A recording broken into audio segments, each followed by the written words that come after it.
Hello, welcome back. I'm Noreen Burke from The Crafty Organizer, where I love bringing you ideas on decluttering, organizing, doing the occasional crafts, upcycles, and DIYs. Today I'm going to be testing 3 different cleaning hacks for your pots and pans. Let's get started.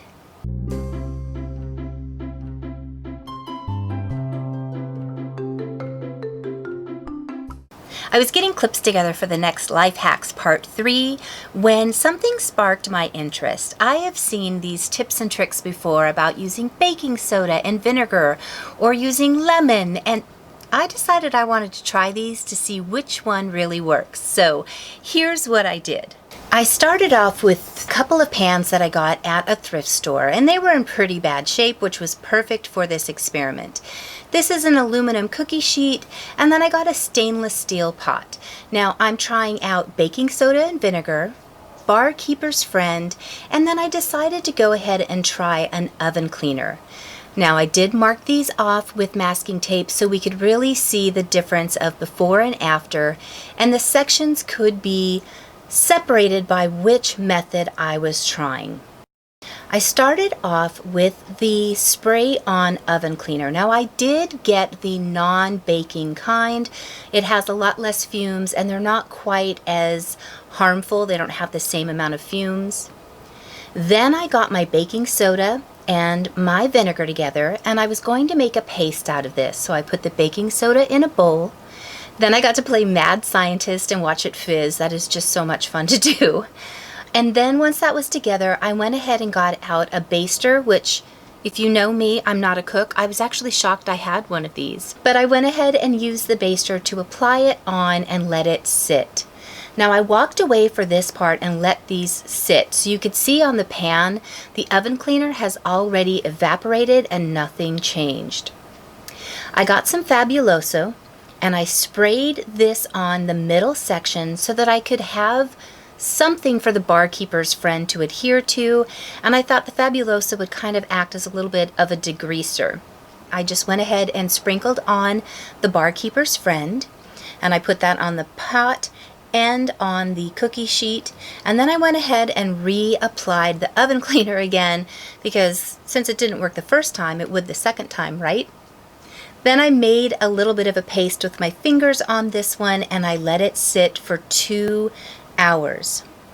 And you can see from the time lapse, the only thing that's happening with the oven cleaner is it's just evaporating and nothing is happening. But when the 2 hours was up, I decided to go ahead and go in and really see what had happened. So I got a little scrubber, and I didn't expect anything to happen on the pot because, like I said, the oven cleaner had completely evaporated and nothing made a difference. Now when I tried the Barkeeper's Friend, the paste lifted up and revealed clean spots. I was honestly shocked by this. When I tried it on the aluminum cooking sheet, nothing happened. I didn't see any difference whatsoever.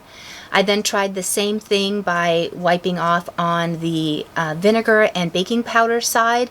Nothing happened. Now, something I do want to note is the pan is stainless steel. So I think that's why the Barkeeper's Friend worked so well here, but the aluminum pan, none of the cleaners that I used have shown any effectiveness on aluminum. So I'm going to test this a little bit more. So I wanted to see how efficiently this really worked. So I got the Barkeeper's Friend out and I made a paste again and I let it sit. So this is what it looks like after one good scrub. And I think it's pretty good. This is just a little Teflon pan. The outside's still pretty ugly, but then I decided to bring in the big guns. This pot is nasty. The sides look just as patinaed and bad as it does on the bottom, and I'm sorry I didn't get a shot of it.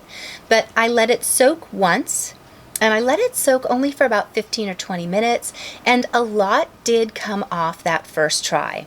I let it soak a second time, and I'd say it was almost perfect. The third try, I did use a spoon to scrape off the thicker portions, but you guys, all in all, this was less than an hour, and most of that hour was letting it soak.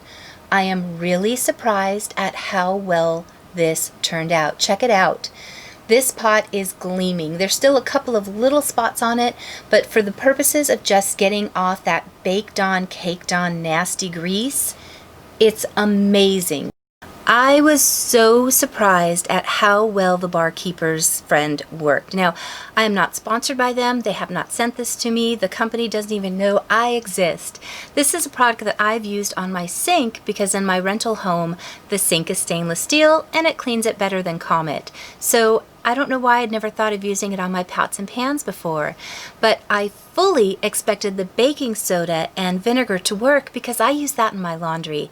It does a great job brightening and whitening all of my sheets and towels, so I had higher expectations for what it would do on the pots and pans. Maybe there was something else I could have added to it, like lemon or maybe some hydrogen peroxide. I don't know. But I was following the hacks that I'd seen online where it said just to make a paste of the two and let it sit. Now, admittedly, these pans were bad, but with the effort that I put in with the Barkeeper's Friend, it really was as simple as wiping for the most part. And on those thicker parts, like I said, I did scrape it just a little bit with a spoon, gently, so I didn't scratch the pan. But those pots were so bad, a little scratch is certainly not going to be the worst thing that's ever happened to them. I'd love to know in the comments below, what do you use to clean your pots and pans? I really want to keep going with these life hacks. I think they're very informative to me. I enjoy researching them, and you guys seem to really like them. I really want to share the tips and tricks that you have because you guys have such a great wealth of information and ideas, and you never know who you're going to help in those comments. I want to say thank you very much to all of you who've reached out to me in support. I'm going through a rough time right now. This year has just been difficult. I know a lot of you have had struggles this year, and I feel like 2020 is just trying to get a couple last licks in before it ends. So I'm pushing through, but I am struggling, and I really do appreciate all of the positive messages. A couple of you have emailed me and sent me private messages, and I just want you to know how much I genuinely appreciate them. I will go more into what's happening maybe on the next video. It's a little too raw right now, but I just want to keep saying thank you. I appreciate you. And I want to thank those Patreons because they are absolutely so helpful in my journey on this channel and for helping others. I have 4 new ones. That is Margot, Christine, Teresa, and Caro. Thank you so much for joining. They join a long list of Patreons who have been supporting me. So if you'd like to become a supporter, that information is in the description below. That's all I have for today. Thank you so much for watching, and I will see you guys in just a couple days. Bye.